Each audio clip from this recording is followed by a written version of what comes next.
Okay, I see we are still missing some of the participants and especially some presenter. Nonetheless, I would suggest that we start. First of all, thank you for joining and welcome to this workshop.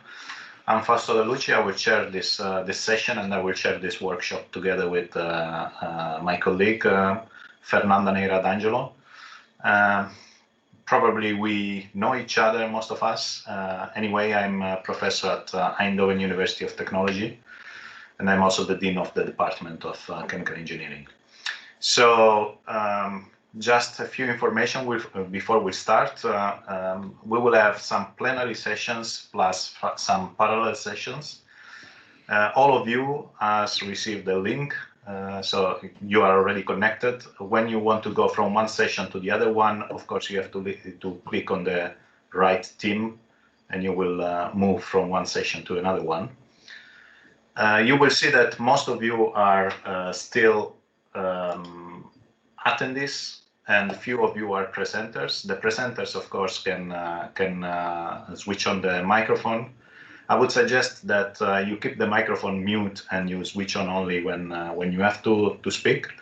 For the attendees, of course, use the chat once you have to make a question.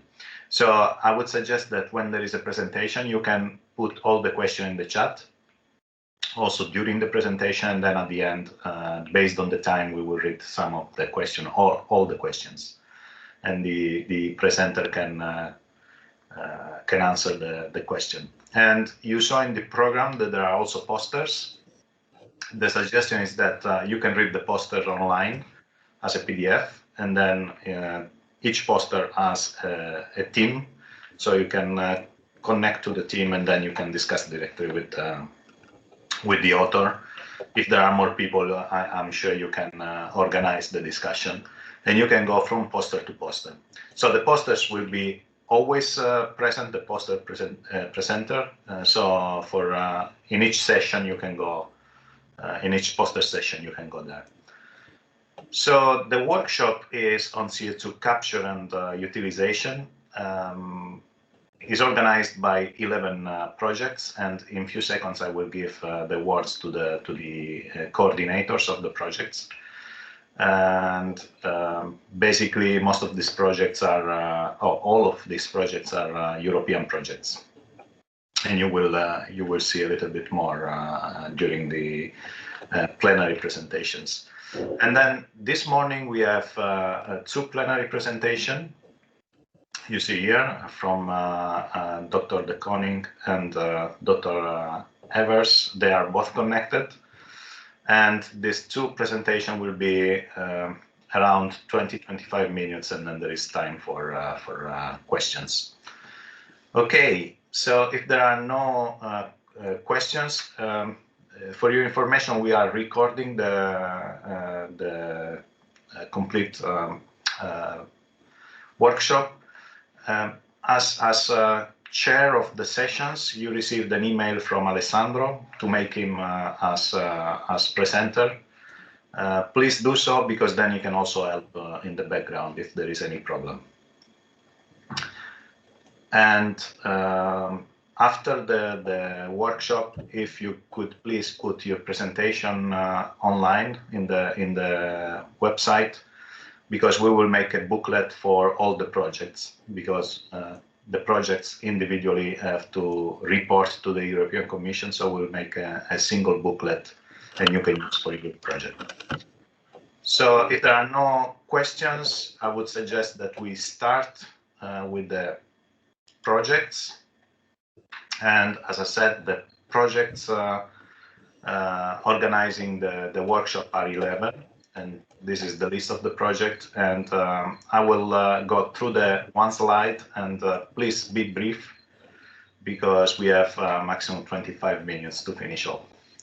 So I would suggest with the first to start with the first one.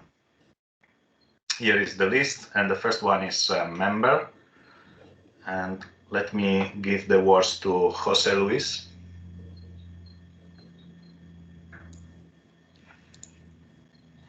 Good morning, I'm José Luis Viviente from Technalia. I'm coordinating the member project. The member is focused on reducing the cost of CO2 capture technology. And the purpose is to by scaling up and manufacturing advanced materials, mainly related to the production of mixed matrix membranes, and to develop modules based on hollow fibers for pre and post combustion CO2 capture in power plants. And the third line is the development of solvents and catalysts and membranes to develop what we call a membrane-assisted sorption enhanced reforming system for the production of hydrogen with an integrated CO2 capture. So the idea is to increase the manufacturing readiness level of the raw materials and the hollow fibers and membranes, develop membrane modules and for the CO2 capture systems, and also modules or reactor in the case of the membrane-assisted sorption enhanced reforming, and to demonstrate the viability at TRL6 and in 3 applications and demo sites. And the idea is to reduce the cost of the CO2 capture to 30 euros per ton for pre-combustion CO2 capture with mixed matrix hollow fibers, or under 40 euros per ton for post-combustion CO2 capture for mixed matrix hollow fibers. And in the case of the membrane-assisted sorption enhanced reforming, to reduce the CO2 capture cost less than 30 euros per ton. And the idea is at least to capture 90% of the CO2 capture in this flue gas. You have the links. We are around 17 partners with 11 industries, large and small and medium entities. And I think that is a brief summary. You can find more information in the website. Thank you very much, Jose Luis. As I said, for the attendees, once you have questions, please write in the chat. I will read for the presenter. The next project is Karmov. Please unmute yourself. Okay. Hello, everyone. I am Adolfo Benedito. I am the coordinator of the Karmov project. Karmov project is a project based of a hybrid solution with a membrane system and a BTSA module to integrate together to obtain a innovative system for capture of CO2 in post-combustion systems. And the main goal of this project is to achieve a very high purity of the CO2 streams, reaching a synergy between the both systems, the BTCA classical system and the membrane system, avoiding all the limitations related to both technologies. Really, this is a very, very fast summary of Karmov project. Thank you very much. We go to the next one, Biocommem, Oana. Good morning, everybody. I'm Oana David from Technalia. I'm coordinating Biocommem project, and in this project we are developing new polymers and new membranes for carbon dioxide separation in biogas application, natural gas, and post-combustion carbon dioxide separation from nitrogen. The chemistry is polyether block amide chemistry, PIBA, from Arkema, and we are developing new polymers starting with bio-based building blocks, and this is done in collaboration between University of Maastricht, B4Plastic, Arkema, and Technalia, the chemical sustainability group. And then Polymem and Technalia, we will make hollow fiber membranes with these starting materials. And then in DMT, this will be validated at prototype level at TRL5 for biogas upgrading. And the University of Eindhoven will do model testing at TRL4. And we also have recyclability and plastic footprint that will be done by Quantis. Thank you very much. Thank you, Oana.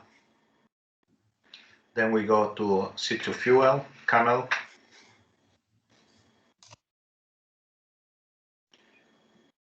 You have to unmute, Camel.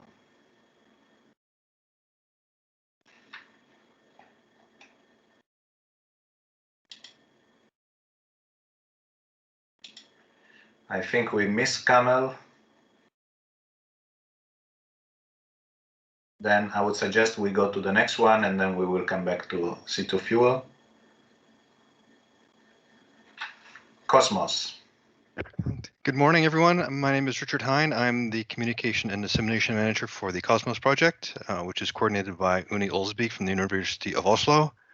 The goal of the Cosmos project is to combine the hydrogenation of CO2 and the conversion of the resulting methanol to hydrocarbons in a single step with a bifunctional catalyst and a single reactor, with the goal of making either propane or propene, depending on the needs of the particular industry or CO2 providing companies and their location. Cosmos will be having 4 presentations during this workshop. Guillermo Garcia from the University of Sheffield will be presenting some of the LCA and TEA work. I will be giving a more deeper introduction to the Cosmos project this afternoon. Tomorrow, Uni Olsby will be discussing the catalyst development in the project, and Marta Fernandez from Tata Steel has a poster also on the LCA and TEA studies. Thank you very much. Thank you very much. I will come back to C2 fuel. I just got a message from Camel. I'm here. Yeah. I'm here. I managed. Yeah, Yes. I managed. Okay. Sorry for this little technical issue. So I'm Kamel Makloufi. So I'm coordinating the C2 fuel project, which is basically the story of the Dunkirk area, where you got a large steelmaking factory, an integrated steelmaking factory. That means steelworks belonging to ArcelorMittal, connected to a combined cycle power plant, say belonging to Engie.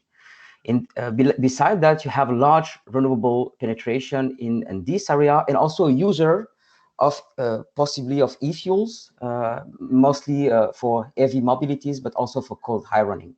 So the C2 fuel project is using basically the CO2 present in the blast furnace gas, capturing it and combining it with hydrogen produced with an innovative high temperature electrolysis technologies. We aim to produce 2 types of hydrogen carriers.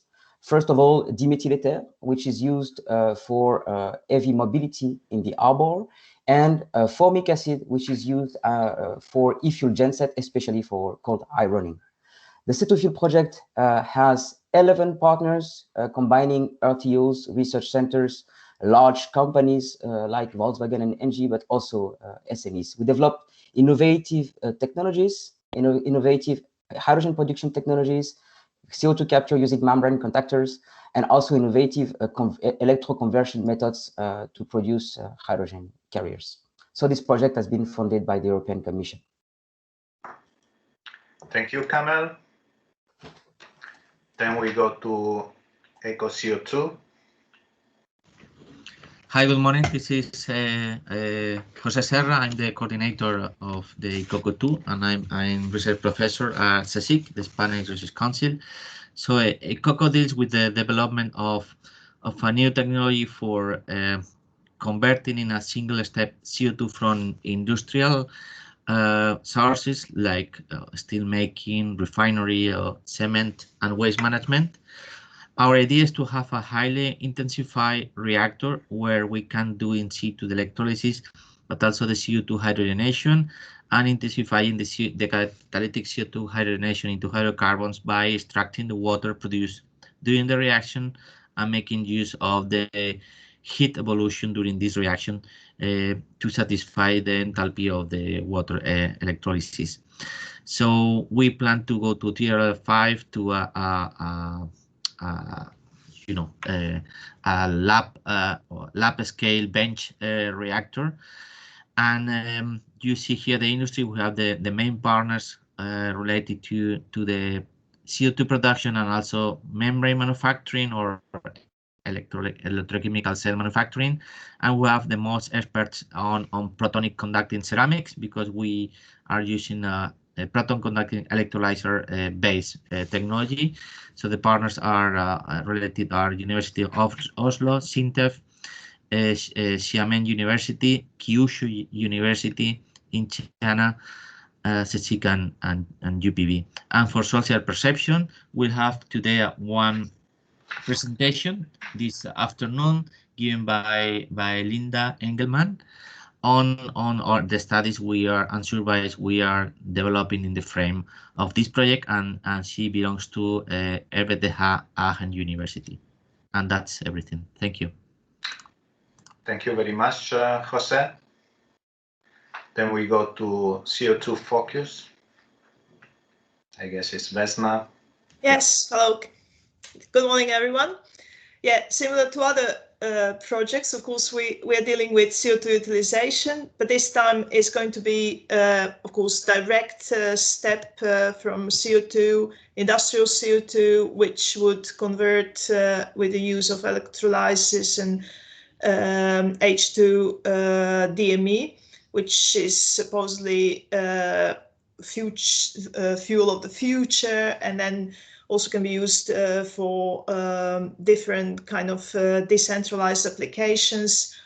So it has its own excellent properties as fuel, so that's why we chose that one. On board there are 12 partners, half of them are industrial partners or SMEs as well. We cover a couple of European countries, which you are going to see later in my more detailed presentation. Other than that, we'll be using our technology, will be relying in merging kind of 3D printing for reactor design and solid oxide electrolyzer, which would be combined hopefully at the end of the project directly at industrial site of our petchem, and that's petrochemical refinery. So more details will come later in my presentation, and specifically I have two colleagues, two partners from ITA and Technalia, that's Giuseppe Bonura and Susana Perez, which will show you more details on the practical design of our constituent elements of the system. That's it for now. Thank you very much, Vesna. And now we go to C4U. I will tell me if I have to make animation. I think it's Richard. It's Harun, by the way. Yes, it's Harun. Yeah, sorry. Hi, good morning, everyone. My name is Harun Mahterefte. I'm the coordinator for the C4U project based at University College London. The title of our project is Advanced Carbon Capture for Steel Industries Integrated in CCS Industrial Clusters. So next slide, please. Basically, we are focused on all the essential elements which are required in order to successfully integrate novel capture technologies into an industrial cluster.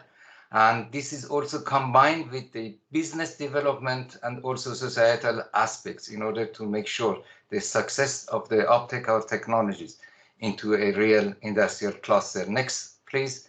So there are several technical and societal stakeholder concepts to our work.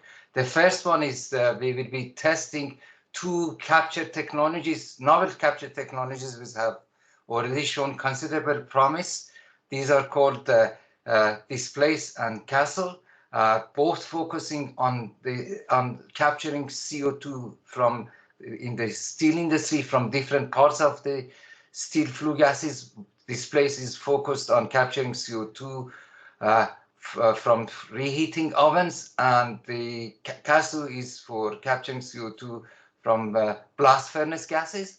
The next click, please. Once we have raised the level of these technologies to TRL7, demonstrated their success, we focus on integrating these capture technologies into industrial clusters. So the first one is the CO2 capture in the steel plant, second into a real industrial cluster, the North Sea port cluster. And the final step is to make sure the uptake of our technologies is to take into account societal readiness and public acceptability. We need to make sure that what we do is financially viable. So a large part of our project focuses on developing the business concepts, and of course there are the management and the dissemination parts of the project also involved. We have 22 partners, so it's a relatively large project. We started in April 2020, and it's a 4-year project.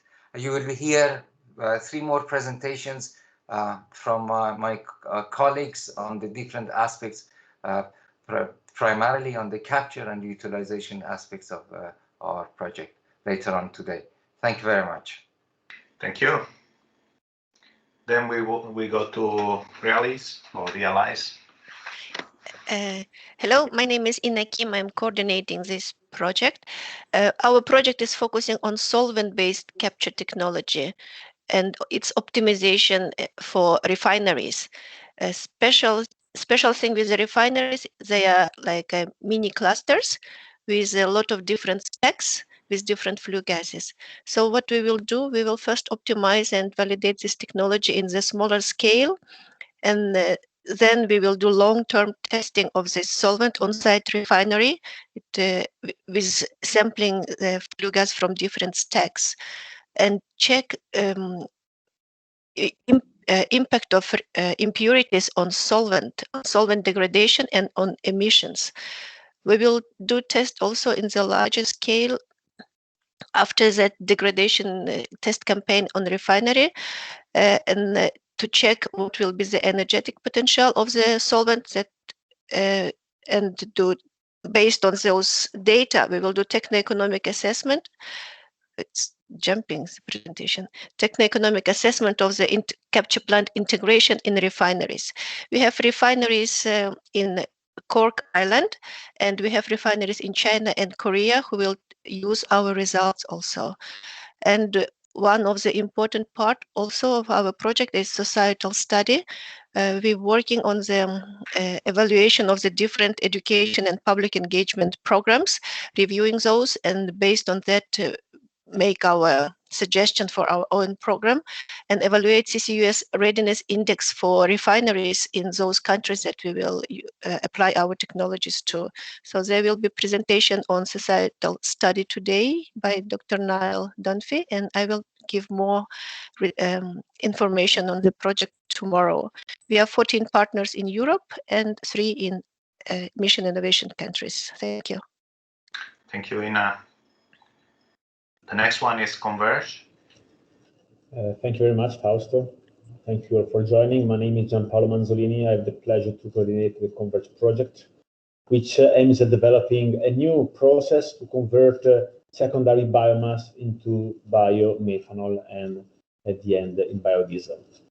This is a, let's say, low TRL project because we started from TRL 3 and we aim to reach TRL 5. And one of the important objectives of the project is to valorize the negative CO2 emissions through BECCS. In this picture, you can see what are the 4 blocks which makes the Converge project. As we are now halfway through it, you can see the sketches of the different components which are going to be tested in the upcoming months. So the process consists of a catalytic cracking reactor, a sorption transformer, electrochemical hydrogen compressor, and methanol membrane reactor. However, there are 3 presentations for the projects in this workshop. So if you want to have more info about it, please join the presentation and see the status of it. Thank you very much. Thank you, Gianpaolo. The next project, Kero Green.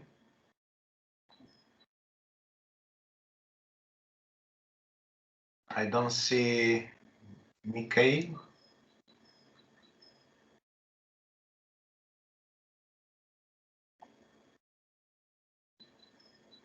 Is there anyone else from Kero Green?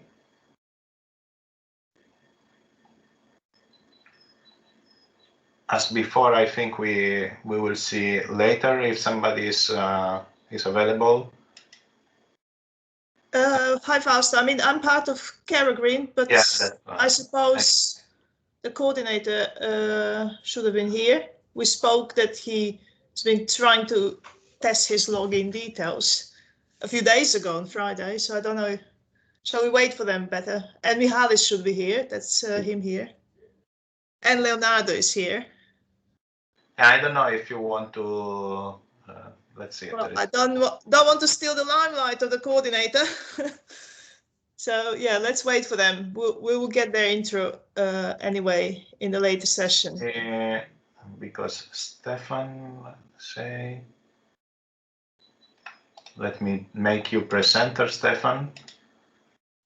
Now you should be able to unmute if you want to take over. Yeah, good morning, everyone. Yeah, my name is Stefan Weltel. I'm also from Differ. First, apologize for this small issue. I don't know what went wrong. Just yeah, to not waste too much time on this, actually, yeah, this is about the Cara Green project, which is on a innovative CO2 plasma reusing route towards CO and alternative fuels. It's a project that is coordinated by Differ and in collaboration with all the some of the people that you have heard or seen already in the chat. So this is in collaboration with the KIT in Karlsruhe, Vito from Belgium, Hygear in the Netherlands, Serpotec in Norway, and Ineratec also in Germany. And with all this long list of companies, basically, we try to reassemble this scheme that you can see on the top left, which is basically going from renewable electricity by means of a gas discharge plasma reactor, which tries to split the CO2 into a CO. The oxygen that is revealed is then separated by means of a new technology based on solid oxide electrolyzers, purified and then converted by syngas and Fischer-Tropsch steps into sustainable aviation grade fuel kerosene. So, and in this project, we try to well overcome the hurdles from going from sometimes very low TRL levels, which with respect to the oxygen separator, for example, and finally going to TRL level 4. And the aim of this project is to produce at the end of the day 3 liters per day of kerosene. As I said, coming from CO2 and renewable electricity. Project started in 2018 and will stop March of next year. And we are looking forward to making this possible at the Energy Lab 2.0, where you can get a small idea on the top right. And I think there are many more presentations from, for example, from Vesna that you heard already, from Mihalis Sampas, and also Leonardo in the course of this workshop. Looking forward to your questions then also in these sessions. Thank you. Thank you very much. I think this one was, let me check, I think was the last presentation. I don't see questions in the chat. Please, if you have questions, put in the chat. I have a question myself, actually, 2 questions. One is for this project. You have a plasma reactor and oxygen separation. Did you try to combine the two in a membrane reactor? Now this is this is part of this project, and there are actually 2 routes, and I think this will be also in the presentation of Mihalis Sampas then. One thing is really integrating the oxygen separation into the active plasma reactor. This will still remain on a lower TRL level because there are many challenges still also on a scientific level. What we will do for this project is that we directly after the plasma reactor do the oxygen separation with the same principle and same technology and materials. Still challenging enough if you go from lab scale to, let's say, this container scale, but that's what we aim for in this project. Okay, thank you very much. Actually, for your information, there is another project just started, a European project where this integration is studied. Perhaps we can collaborate as well on this. And I have another question for, actually, I will go back. Let See, for Jose Serra. Jose, are you still connected? Yes, I'm here.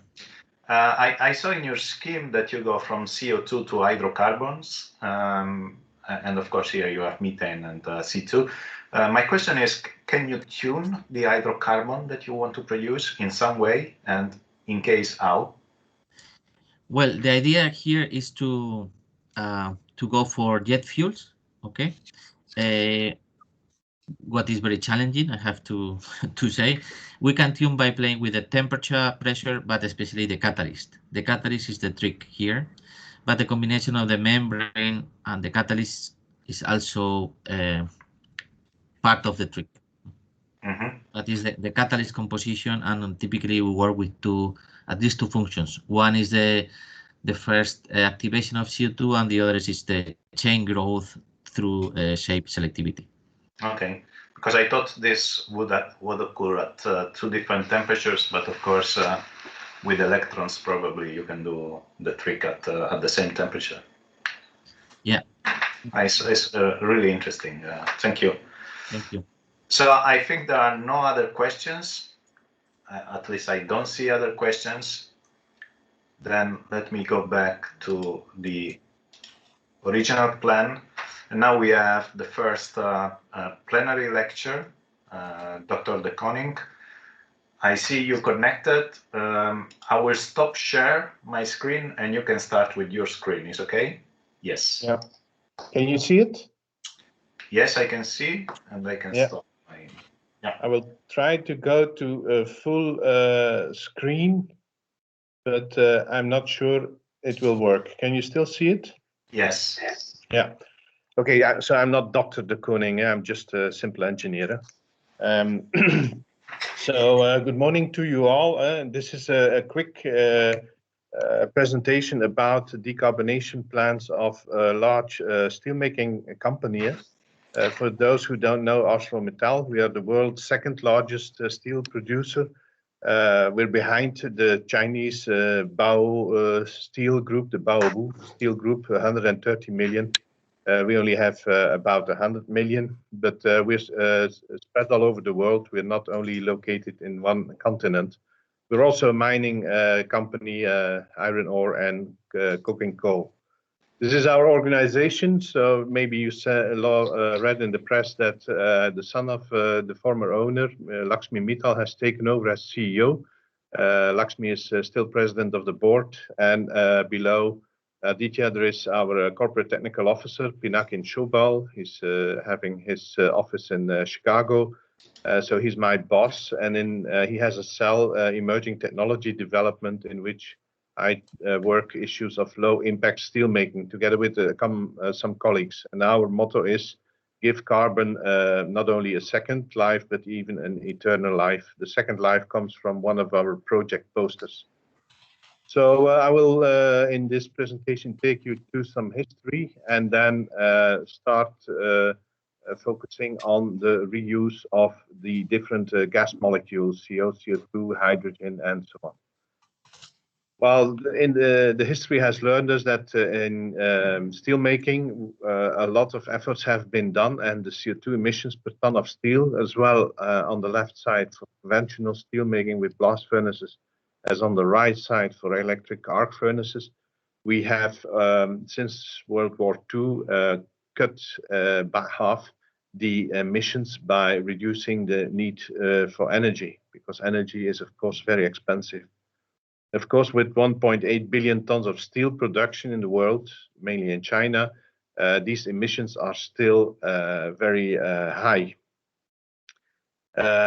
This map gives you an idea on where the world stands. You see that Europe is, with the conventional steel making, around 2 tons of CO2 per ton of steel, whilst in other regions like Asia, Russia, new economies, I would say, with little access to scrap recycling and other technologies, the emissions are still very high. And on the bottom left, I have just shown the map of the Chinese steel production. So China is exporting a lot of steel.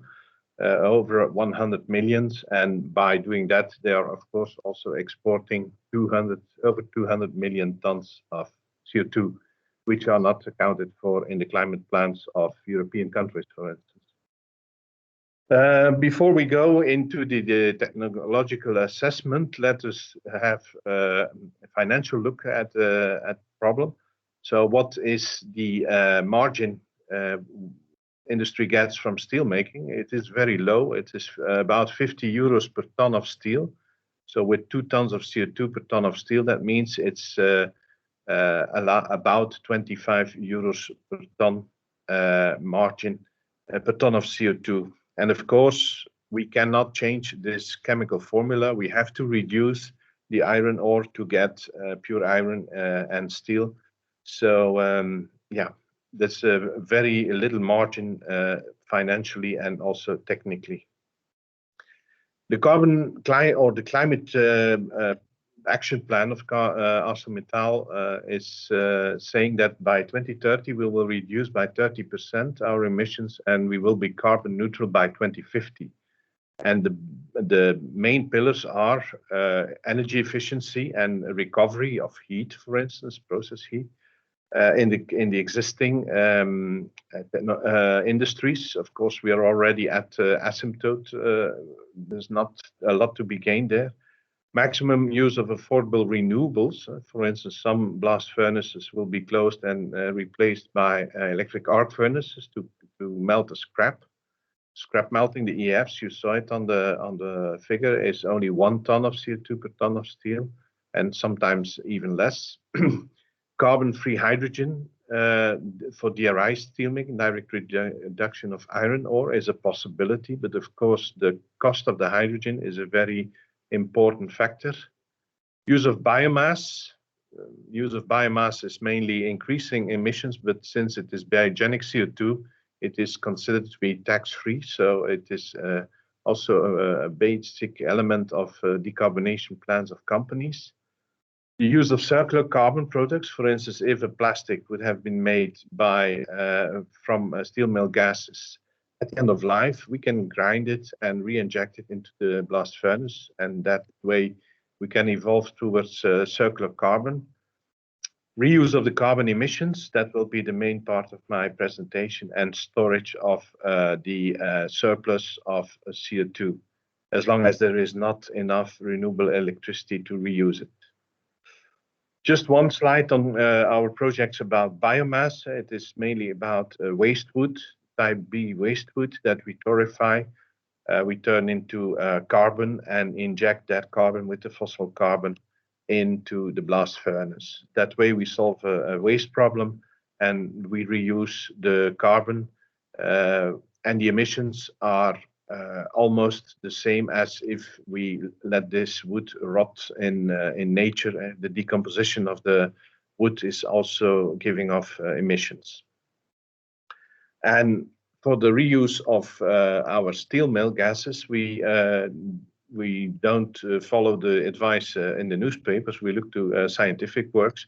I've just quoted some here, this scientific advisory mechanism of the EU, the CORSIM study in the Netherlands, and the Nova Institute findings, the SUSCAM paper of the Belgian professor. So in fact, all of these are saying the same. About 1/3 of the steel mill or steel production emissions can be reused, and about 2/3 have to be stored. That is the conclusion of all these papers. It can also simply be seen by these chemical reactions. If you shift our CO into CO2 and hydrogen, we can use the hydrogen to combine with CO and CO2 into methanol or ethanol. We will always be able to combine 1/3, and 2/3 will have to be stored. The low emission plant principles are, in fact, to start with reuse of the emissions to produce a fuel which is rather easy to do, methanol, ethanol, and also which can give us the fiscal benefit if we get the incentives of not having to pay taxes on the fuel production. Then it could also be an economically sustainable process.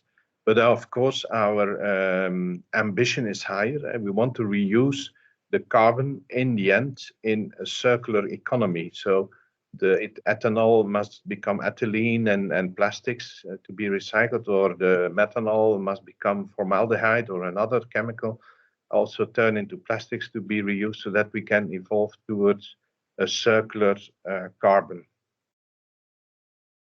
The elements of this zero emission plan are, first of all, do gas separation, separate the gas molecules and recombine them in another way than it is in the gases, mix them with hydrogen, for instance, from the coke oven gas. And the first program we did in that sense was the French Valorco program, the valorisation du CO2. Which gases am I talking about? Well, these are, this is on the upper left, coke oven gas, mainly hydrogen, 60% hydrogen and some methane. Basic oxygen furnace gas, it's mainly CO, 60% CO, some CO2 and some nitrogen. And blast furnace gas, the largest source of emission, 25% CO and 25% CO2. Of course, on the right-hand side, you see all of the elements that come also from the coke and the coal. So you find almost the entire table of Mendeleev in these gases. So gas purification will be a major part of the task. Which the separation technologies are we now looking into? There are three.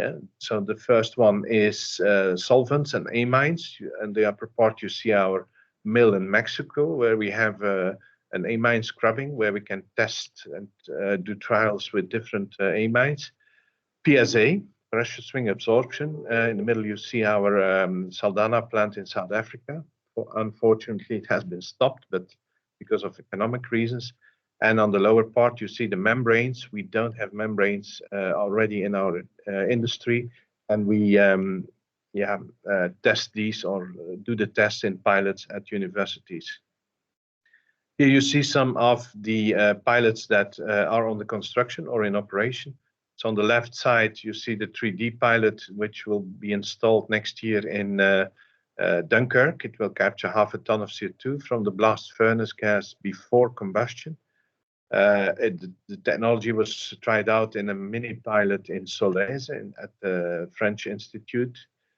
On the right-hand side, you see the blue container, which is the carbon to value pilot. It's a Dow amine scrubbing technology. Also takes out the CO2 from blast furnace gas and the sulfur from coke oven gas.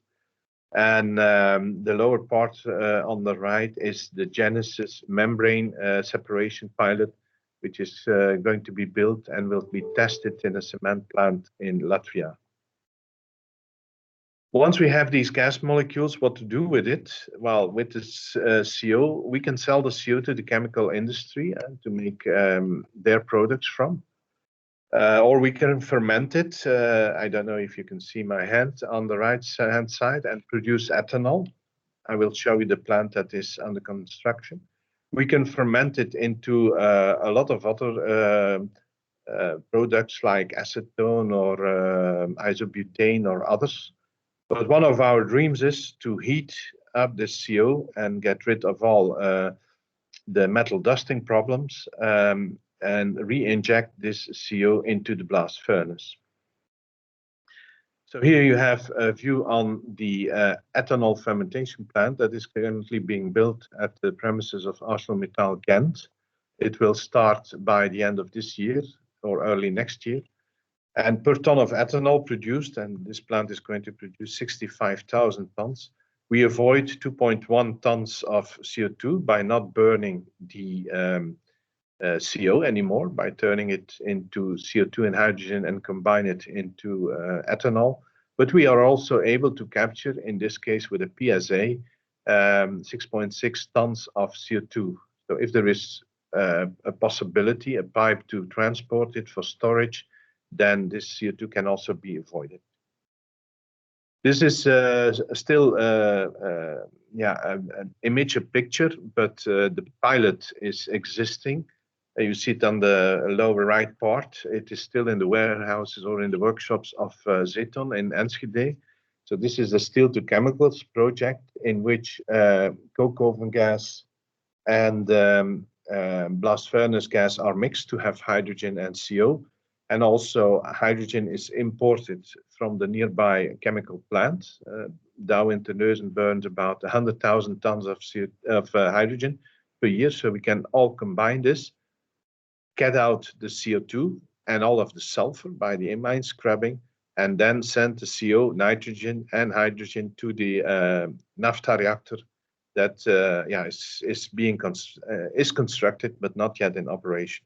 So per ton of synthetic cracker feed, we save 2.9 tons of CO2, and with the heat of the reactor, we can capture 4.3 tons of CO2 for storage. The CO2 in combination with hydrogen but there is not that much hydrogen yet. There's only the hydrogen from the nearby chemical industry and the hydrogen from our coke oven gas can be combined with the CO2 into methane. We did this in a bio fermenter in France. So it can be combined into acetate, and with the ethanol from the fermentation into ethyl acetate, we can produce methanol, dimethyl ether, formic acid, all kind of stuff. From that, all these trials are ongoing or have already come to a conclusion. It all works, only the economics of such processes are very bad. This is, for instance, this was a project we once studied to use the hydrogen from a coke oven plant. But the coke oven plant is now sending its gas to a standby coal-fired power plant. In the future, we could take the hydrogen with a PSA, burn the methane into CO2 to make the coke, and combine then the CO2 with the hydrogen into methanol. You see the CO2 abatement potential. The project was unfortunately not realized. It is being realized by the CRI company now in a competing Chinese steel group at Shuhai, but it works. It was studied, it works. It was not deployed in Europe, but in China by others. The real CO2 project that may be deployed is with the CO2 of ArcelorMittal in Ghent, where a methanol plant, first of all, an electrolysis park will be installed by ENGIE, the power supplier, who gets in the wind energy from the North Sea, and this hydrogen will be combined with our CO2 into methanol. So this project is under construction, waiting for financial support from the Innovation Fund. Other projects are combining or shifting the CO into hydrogen, and combining the hydrogen with the nitrogen into ammonia, and fixing the CO2 on ammonia for urea production. You see that the original CO2 abatement is only 13%, but if all of the electricity that is no longer produced from steel mill gas is replaced by renewables, then the CO2 abatement potential is over 70%. Of course, with the dropping price of urea, this is also a very difficult project economically. And then we have a whole range of projects reusing pure CO2 for carbonation, for greenhouses, the polyurethane project, not only with CO2, but also with CO, electrolysis of CO2, and even dry reforming with biomethane and renewable electricity to produce hot CO and hydrogen to inject into the blast furnace. So all of this is ongoing.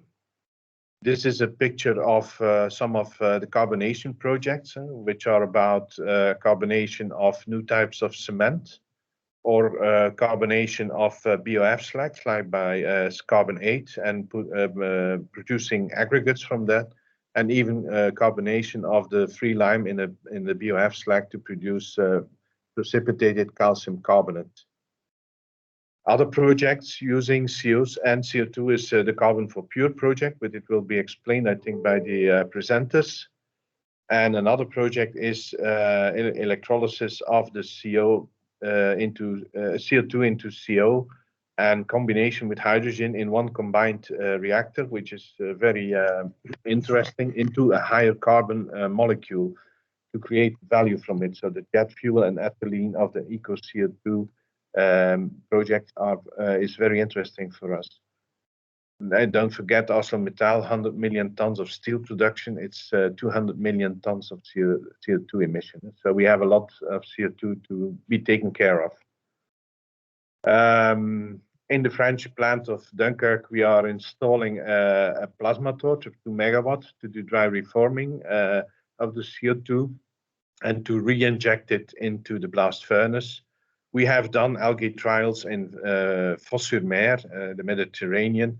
We have produced hydrocarbons from this, but it works. But I must say the productivity is still very low to be economically interesting.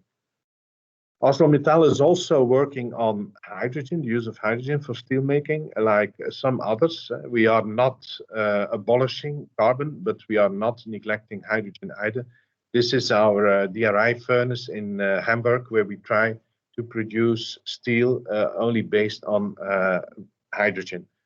The problem is the cost of this, and the cost of steel will go up by 80%. And even looking further into the future, you see on the left side the production of steel based on hydrogen from water electrolysis. It's consuming 3.5 megawatt hours per ton. We are even looking further into the future and trying to do direct electrolysis of the iron, and we will use less electricity for that. This is a pilot standing in our labs in Mézières, but this still needs some time. I think before 2035, my colleagues from research will not have concluded the trials. So all of this together, this is the map of ArcelorMittal and the projects we have ongoing in Europe. You see in different countries, and there's a lot of them. It's about 30 projects to come to enough technologies to take care of our emissions. We are a bit hindered by not having appropriate legislation or regulations in place. For instance, the production of these fuels is not yet supported by taxation or by regulations.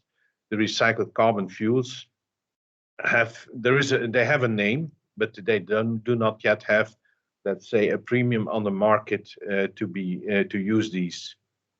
And of course, there's a lot of opposition from people who don't know physics or chemics, NGOs mainly, trying with some false stories or some mistakes in calculations, trying to discriminate or denigrate these technologies. Now, all of this was very quick, and for those who want to have a thorough lecture of the processes and the technologies, I would advise to go to our website and to download our climate action reports. Also, the nice pictures of the pilots are in there, and there you can find more description of what I have just told you. So a lot of projects and a lot of research ongoing, a lot of consortia in which we are active because we have a lot of emissions to take care of. I hope this was instructive to you, and I hope that you have a very interesting day of discussing projects in which we are active or not. And with this, I want to thank you for your attention. Thank you very much for the presentation. Indeed, very short, but a lot of data, interesting data. So there is a question from Leonardo Roses, and you mentioned that the cost of steel will go up 80% when using hydrogen. And the question is this related to OPEX or to CAPEX? It is well, it's in fact both. We need, I think, about 40 billion euros to rebuild our steel production in Europe. Suppose we want to stop the blast furnaces and switch to electric arc furnaces or to hydrogen-based DRI and arc furnaces. This is requesting a lot of capex, which we cannot make at this moment. Second question is, of course, would you rebuild all of this in Europe or rather in sunny regions or windy regions or close to the iron ore mines? You never know. But capex is considerable. But like in the case of hydrogen, OPEX is even more important because the cost of electricity and the cost of hydrogen comes down to 4 to 5 euros per kilo, and if you compare to carbon, we can only afford €1 per kilo. So cost of electricity is a major OPEX, and having to rebuild all of the facilities is a major capex cost. Mm-hmm. Thank you very much. I think this answers the question of Leonardo. If there is any other question, please write in the chat. I have a question myself. You show a slide where you show a lot of conversion of CO2 to different process products, methane, ethanol, and so on. And I believe that some of these are with fermentation. I think you also mentioned that you go through fermentation, for example, this slide. And you also mentioned that the economics do not look very good. Indeed, we did several calculations, and they are very negative in some cases. Do you think that with carbon taxes this can go positive in one day, or this will be always negative, and we have to rely on just the reduction of the CO2 to keep the environment good? Well, with the current system of carbon taxes, I mean, the ETS, it cannot go right. I mean, ETS was invented for power production. If you replace a coal-fired power plant by solar panels or windmills, you can indeed reduce the CO2, but you cannot do that with a chemical reaction in the process industry. So increasing the carbon tax is only going to increase your production cost and from your basic product, from your steel. So that doesn't help. But let's say a diversified carbon tax, if the use of fossil products would be taxed higher than the use of low carbon intensity products, suppose you produce synthetic methanol, which give you other benefits like less SOx and NOx and fine dust in your diesel car, and the fossil diesel gets taxed higher, then there could become a market for the synthetic diesel. But the tax systems are not based on that.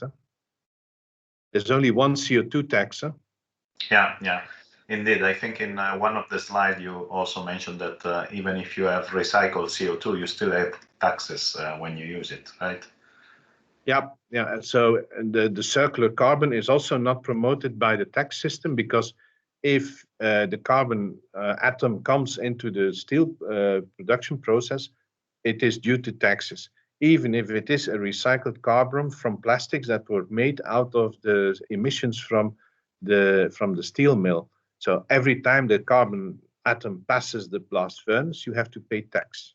Circular carbon is not recognized. There's no directive for circular carbon in Europe. Yeah. Okay, there is another question, I guess, is again from Leonardo. And the question is if you have considered recycle of gas to reduce the footprint of gas supplies in post-processing, like recycling hydrogen during the annealing. I'm not sure I understand your question very well. The hydrogen that is consumed in annealing is consumed because it reacts with oxygen into water, and we have some losses of the leakage of the furnace. But no, we do not recycle the hydrogen from annealing. Also, annealing is not consuming that much. the entire plant of Ghent, producing 6 million tons, is consuming 750 norm cubic meters an hour of hydrogen for its entire production. So that is not a lot. Huh? That's not. But in a blast furnace, you could inject 50,000 norm cubic meters an hour of hydrogen, and per kilo of hydrogen you save 6 to 7 kilos of CO2.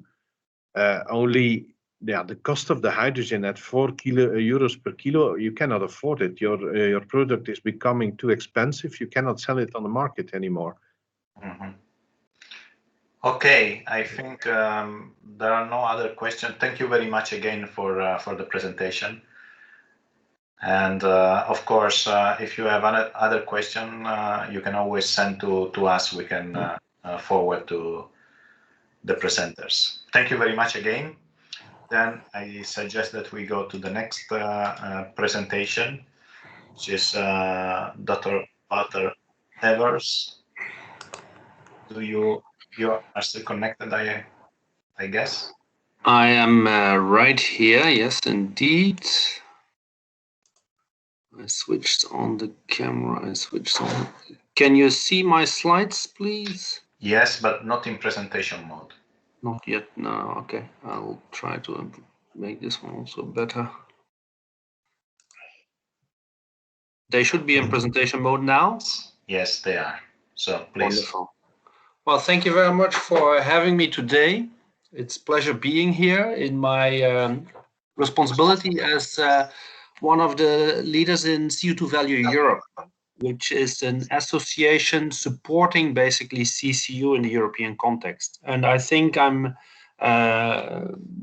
also here as a director of Vito, and you heard already Vesna and also several other colleagues of mine are presented here today also, because CCU is also a very important topic within the research agenda of Vito.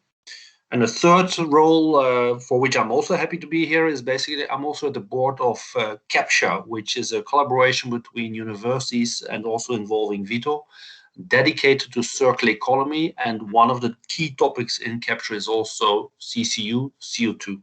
So I've got multiple interests to be down here. To give the background of my presentation has basically been done wonderfully by the previous speaker. I think he's been mentioning several of the topics which we as an association, industry association, basically address. And so I will shortly go through the importance of research and policy. That is the main topic which I want to touch upon today with you. This one I don't need to explain to you. Of course, these journal papers and all these communication which is coming down there is clearly related to the very strong focus which Europe has been putting forward on climate fights, climate change. Europe has also adopted certain climate laws, which is basically driving us very much in order to reduce the greenhouse gas productions. And CCU is one of the ways how to go for this one. So we can easily say, and I think previous speaker mentioned to NGOs sometimes being negative. Yes, they can be very negative in some cases, but in this case, we should basically pronounce much more the positive side. They have been driving also the attention of governments, and especially also Europe, to pay much more attention on these kind of things to keep this planet available for humanity also in the future. Scientifically, well, you should be shouting to me that the small papers which I show here are already too old. We can only say that CCU is studied much more than ever before, and all of you are basically the evidence it is. CCU is happening now, so it's not only talked about, it's not only studied, but it's happening also. And there also, the previous speaker has mentioned several examples, some of them which is demonstrated here also. And I just want to highlight a few of them in which my organization, Vito, or CO2 Value Europe's members are strongly involved in, like indeed the CO2 to methanol project in the port of Antwerp, where we as Vito also support, or the North Ski Fuel project, where also Climeworks, one of our members, is basically involved. North CCU hub, it's very clear that the previous speaker has been addressing this one already. An important one is also the French example where CO2 is converted into methane. And what is here interesting is, and I gave a talk on this topic also for some Asian industry associations a few years ago, is that Europe has also been investigating very carefully how existing assets can also still be driven, innovated by CCU. And I think the gas grid, which we have here available in Europe, is a very unique thing. And if we can keep using this one with CCU, then I think we can reduce also the amount of money which is needed to be invested for climate fights. So there we have some assets which can have a second life and which can contribute to the lower cost of climate target realization. An important example on which I'm very proud or very happy, as I'm a polymer chemist by formation myself, is the Carbon for Pure. This is a very nice one where indeed CO2 is being used as a raw material for new polymer materials. So, and as a polymer chemist, I'm very glad that indeed also polymer chemistry can contribute, of course, to these activities. Carbstone, needless to say, as the director of Vito, I'm very happy that indeed, and it's already many years ago, original technology from Vito has been indeed translated into an industrial production of building materials. So also a very important application. So you see indeed examples of chemicals, of building materials, a wide variety of potential applications is there for CCU.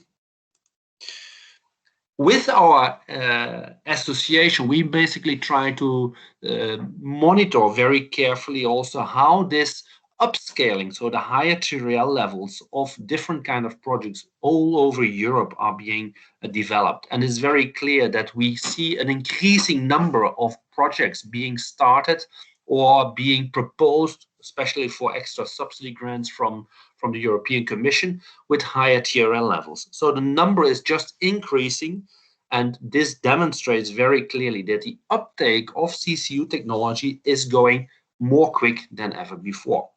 And we are not just monitoring, but updating our database also regularly by also bringing together members also, which can learn from each other, also how to improve these kind of projects also. This is in a nutshell where we as an association, an industry association, are trying to work on. CO2 is at the heart as a molecule which we should see as part of a circular economy approach. And CCU is definitely demonstrating that this is possible. It's clearly that CCU is not just on itself, but is very carefully also related to many other things, like process efficiency. I think previous speaker has been talking already also about renewable energy.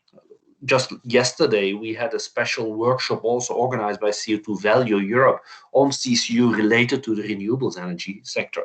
It's very clear. CCU can deliver a huge contribution also to the stabilization of the electricity grid also in the future. Definitely needed. The electrification of our society is also clearly related to this one.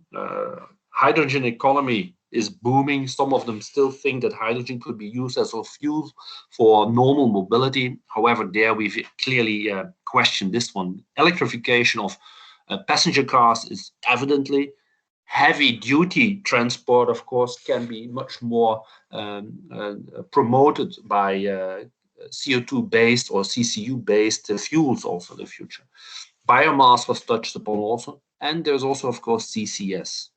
We cannot deny, and I think the previous speaker dropped the word that, well, perhaps 1/3 of the CO2 can be used in CCU processes. Still part of the CO2 will be needed to be stored if we want to reach climate goals in the future.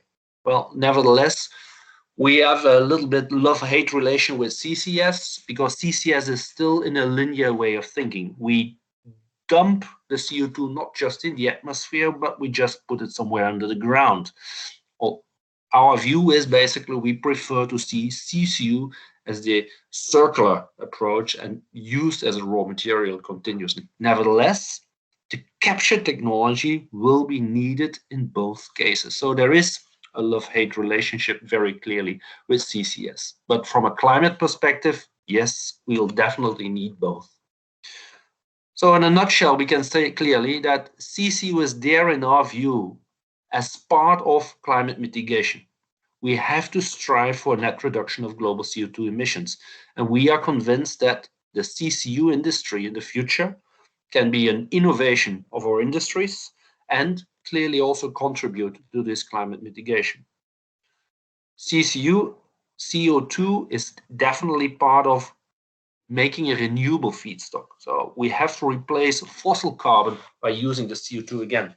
And in this way, it's very clear also, it is part of circular economy. And we should not only think in this way only in carbon, but many other elements also. Our society is in the need to respect the physical boundaries of our planet. And so also for carbon, we have to consider this one. And CO2 is one of the sources for carbon, just like indeed biomass and even also plastic waste will be in the future also. Research and innovation. The first half hour of this workshop was basically dedicated to seeing beautiful big projects also deriving from European support for research and innovation. And indeed, in this slide, I just summarize various European programs, which is basically supporting the overall innovation and research activities. The CCUS is in the set plan. Set plan is a strategic energy technology plan of Europe, which is basically developing indeed the future plans. In there, CCU now has a definite place. Yes, they are using the term CCUS, which we, as I explained just a moment ago, we sometimes find a bit hard because we believe that, yes, we have a similarity with CCS, but we believe the value proposition of CCU technologies should be better. I think Horizon Europe, I don't need to explain to any of you because you have been discussing this kind of projects, and we can clearly recognize also that in the first draft, those work programs, etc., for Horizon Europe, there is multiple projects possibilities in the Horizon Europe proposals in the near future. So definitely Europe is also walking the talk. We can see that in the work programs which they're preparing for calls in the future, CCU will get the necessary attention and as such also the necessary funds for doing this research in Europe, which is logic. If Europe wants to be a leader in sustainable technology developments and helping to fight climate change, well, then we need to do this. So I think Europe is performing here very consequent actions. A topic which is at this moment under very great discussion is the IPCES, which is the important projects of common European interest, which is perhaps for the European, for the research activities of a little bit less attention. Nevertheless, for the deployment of CCU technologies, this is crucial. And I'm very glad that just after finishing indeed the hydrogen technologies agenda, there is also very soon coming on the attention for low CO2 emissions industries. And because this kind of, if this kind of CCU technologies are taken into consideration there, member states of the European Commission will be able to support also transnational investment projects without having to bother with state aid rules. Perhaps for researchers, this does not sound as great important, but from an industrial point of view, this is of crucial importance. Needless to say that a lot of assets, like we talk about the gas grid, we talk about the electricity grid, they are not basically handled by states individually anymore, but on a European level and cross-border. We need to develop these kind of projects cross-border, and this kind of support will be very important to make these possible. I think we can say that as member states, we are not there alone. No, we are all together in the same boat. And then this kind of things is a very important one. The Innovation Fund, also mentioned already by Mr. de Koning earlier, is indeed a very important one. We can see that this is talking about 10 billion for 10 years with yearly calls. We just had recently one of them. And also we as CCU, we are part in the expert panel in the Innovation Fund. So trying to help also getting CCU even stronger on the map for this kind of bigger investments in investment projects. So definitely we can say Europe is taking actions, not just as with the Horizon Europe program, but also the more deployment programs to support sustainable technologies, and CCU is taking its place in these programs at this moment. So I'm very glad that we've been helping to get more attention for CCU in these plans for the future. The key messages that we from CO2 Value Europe want to share is, especially perhaps less with you, this audience, but surely to the wider audience, because public opinion needs to be convinced of the need for this kind of things, is that CCU is not only being studied by researchers at universities or RTOs like mine, but there is also some CCU technologies ready now already for large-scale deployment. I think the previous speakers showed multiple examples where bigger deployment is possible, but sometimes still hindered by regulations or economical situations. But they are there.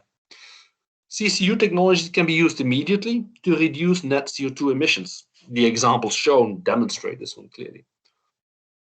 Absolutely. CCU needs renewable electricity. Needless to say, if we don't have the renewable electricity in Europe, there is no chance. We need this one absolutely. So NCCU will be a part of the solution also for the energy transition. This is what we also study very much in the collaboration of Vito within Energyville, where we believe that the balancing of production and consumption of electricity will need indeed also some of the conversion technologies in liquid fuels. Also, many times transportation of fuels can be handled in an easier way. Also, we will be connected, interconnected, much more international. Think about solar plants in the Middle East instead of oil production. And this will be very important. Also, CCU will be part of the solution down there. As I mentioned earlier already from the grass grid, CCU technologies, they can also make use of existing infrastructure. Definitely. The amount of money needed for doing this energy transition combined with industrial transition costs a lot of money.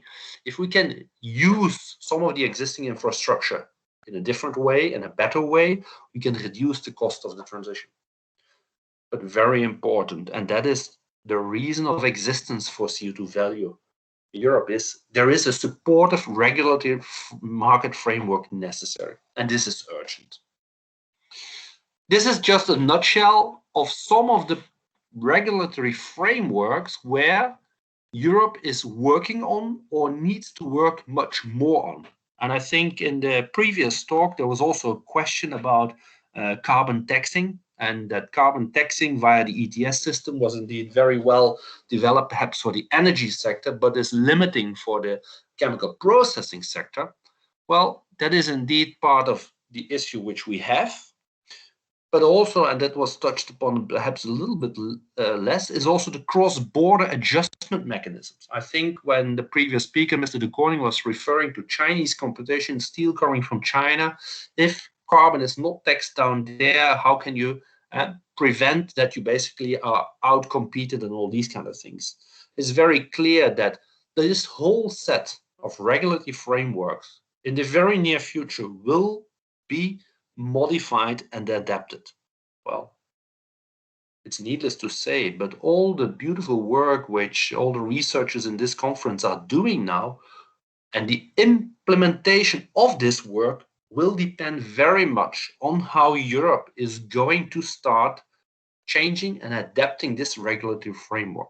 We believe that from CO2 Value Europe, it is our role to be in that discussion, in that debate, together with the European Commission, to make the necessary changes that CCU is getting its place in the future economy of Europe. So here on this slide, I summarize shortly what we are doing as an association. As an association, we integrate stakeholders from the complete CCU value chain across different industries. we're talking together with many big CO2 emitters. We connect them to solution providers. These are sometimes very small SMEs who have developed a really beautiful technology, but do need indeed the raw materials to start working with the CO2 emissions. But also we're looking downstream to the market developments. And we are doing this full value chain analysis for 3 different kind of products. This is the chemical building blocks industry, of which you saw many different examples also in the previous talk. Synthetic fuels. In the poster sessions, I saw already several examples of jet fuels, etc., but also building materials. By covering these 3 big domains, we believe that we are covering a huge amount of markets, applications, which are for a European dimension of crucial importance in realizing its climate mitigation goals. So, and by combining now these multinational companies, the SMEs, and especially also research institutes and universities, we believe we bring all the stakeholders together to create also a credible position towards the main policy developer, being the European Commission. So our activities is threefold important. We are an organization of collective intelligence on CCU, which we are sharing with our members, bringing them into contact with each other, making them to learn from each other. We contribute based on this knowledge to strategic research and innovation roadmaps in Inspire, Sun Energy, SETP, etc. We support also the upscaling and the innovation. We connect partners and also help getting access to European and private funding. Yes, we are also a party in certain European projects dedicated to CO2, CCU, where we are very often taking the responsibility for doing dissemination and communication on project activities. And very importantly is, of course, we do support awareness creation to the wider society and the advocacy work to European policy making. The policy context is of crucial importance. We need to analyze this and we need to advocate very carefully for favorable regulatory framework. Wide communication on CCU is one of the very important things which we support continuously. And I think that is in the benefit for all of the stakeholders related to CCU. So in a nutshell, we are almost 70 members. We were founded only 3 years ago. But what we have been able to realize in that short time frame, and yes, we are lucky because CCU has gotten the right recognition which it needed, but it still needs more attention for getting also a legitimate position in all the legislative and policy work. And not only this one, we are also very clear from Europe it starts. We are very proud that since 1 year also CO2 Value Australia has been founded, which is a daughter organization of us. And also we work very carefully also with partners also overseas in the US in order to get CCU much higher on the agenda, not only in Europe, but all over the world. And as you see also, there's 25 research organizations related. And we just now, since 2 months, we have set up also a scientific committee because we want to get the research organizations also much more involved in promoting the things, but also supporting us to do the policy work much more based also on the research results from our own members, which is strengthening our position, of course, also.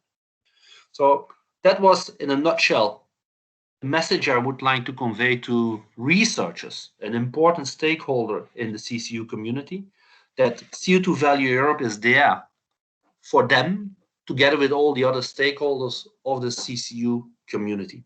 Thank you very much for your attention. Thank you very much for the presentation. I saw for a second a question. Now I see another one. Kamel, yes, you are presenter, so you can ask yourself. Oh, okay, my pleasure. So thank you very much for this nice presentation. I wanted to have your opinion and maybe some point on the positioning of CO2 Value Europe on the question of blue hydrogen. So natural gas reforming and CCS. And maybe just to be more explicit, I was wondering if producing CO2 during hydrogen production, is this strategy compatible with the CCU strategy where you often use hydrogen to utilize CO2? Yes, So, that is a but I think the point which you raise is a very sensitive and a difficult one. We are trying to make it clear from a CCU topic point of view, and if you do not want to lose wider public support, you have to avoid, if you're using any hydrogen, as you say, where there is still a too big CO2 footprint of. So yes, there's many colors of hydrogen, and we are trying to make a very good standpoint in this one. But you see there, as an association, we are combining many stakeholders, and the viewpoints are not always exactly the same. But we need to get a very good viewpoint on this one, also conveyed to indeed the European Commission on this one. The striving is very clearly for green. And that is the main message which we give at this moment.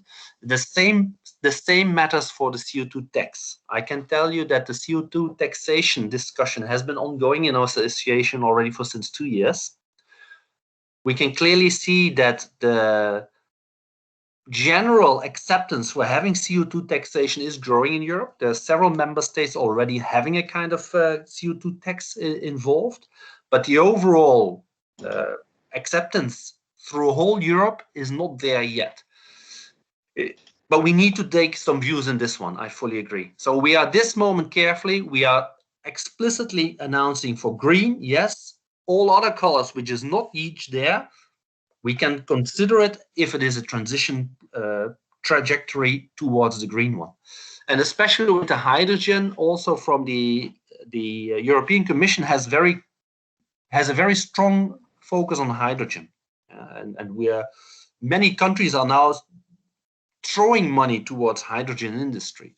There is, however, a big threat for climate goal reaching if we are going to use hydrogen now for multiple applications which are not suitable and which should be basically be done by an electrification. We have discussions on this one with multiple organizations, but if you start using hydrogens as an energy carrier per se, we believe this is not the good direction. If hydrogen, and I think the price was mentioned earlier, we have to reach €1 per kilo. And I can say there is some projects ongoing also for realizing hydrogen prices 1.5, €2 per kilo using innovative electrolyzer technologies.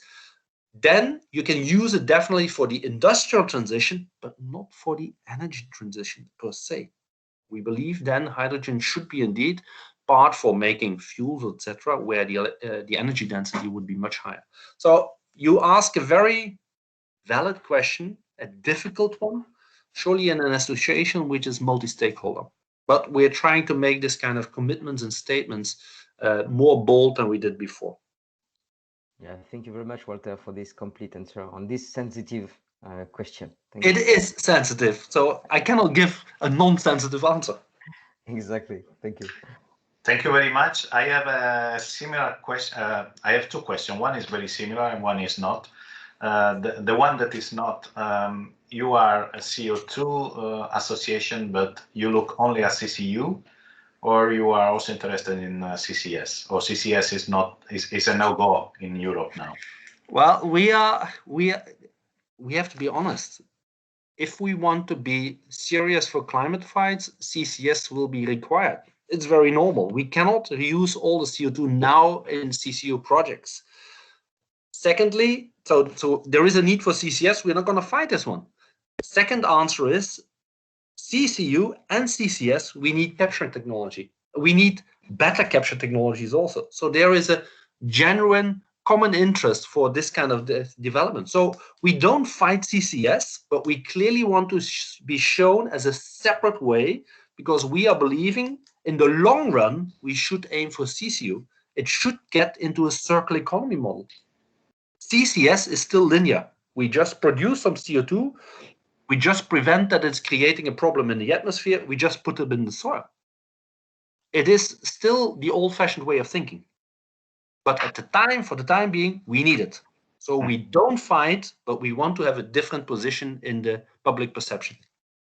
Okay, clear answer. And the other one, as I said, is very related to the previous one, because it's in one of your slides you say the CCU can exist using the existing infrastructure, and my question is, do the number match on the amount of CO2 and the actual infrastructure, and what does it mean in that sense? I think a very important aspect, which I perhaps did not touch upon so much, is indeed local different circumstances. There is the whole CCU industry. Some general principles can be applied everywhere, but the local circumstances will always be different. I can give you the example myself. When I was still before I worked at Vito, I was working at a chemical company where we also had CO2 emissions, and we were basically considered as one of the biggest CO2 emitters in the area. We were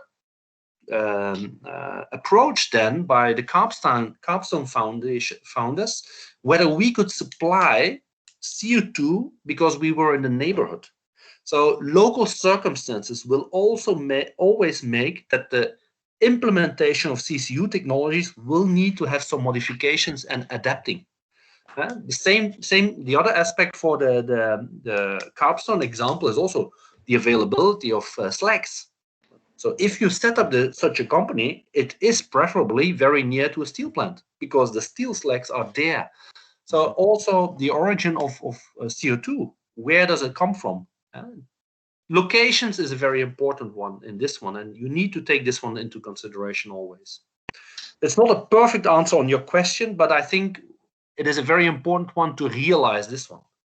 Yes, there are still 3 questions, and I feel that are very interesting. So the first one is, do you consider that the CO2 taxation will shift from producers to consumers in Europe? I cannot say which direction it is going, but that we need to do something, it is evident. But secondly, and there I would also refer to the message which Erik de Koning mentioned, if we in Europe want to keep some of our industry here, we will need to take into consideration what's happening at the outside borders of the European Union. But if you drive it to the consumer, you will create, of course, also a much bigger awareness by the consumer what he's buying. If you combine this one then with border checks on CO2, but it's a very difficult one, I know. But surely then you get a drive for a consumer which is making a better choice for which products he's going to buy. Yeah, clear. There is another question that is based on your previous question, which is, let me go up because the questions are popping up. So you mentioned that there are projects on producing 1 kilo of hydrogen at 1.52 euro. And the question is, do you know which projects are these and are based on PEM electrolyzers or No, we are working on this one together from Vito together with IMEC on this one.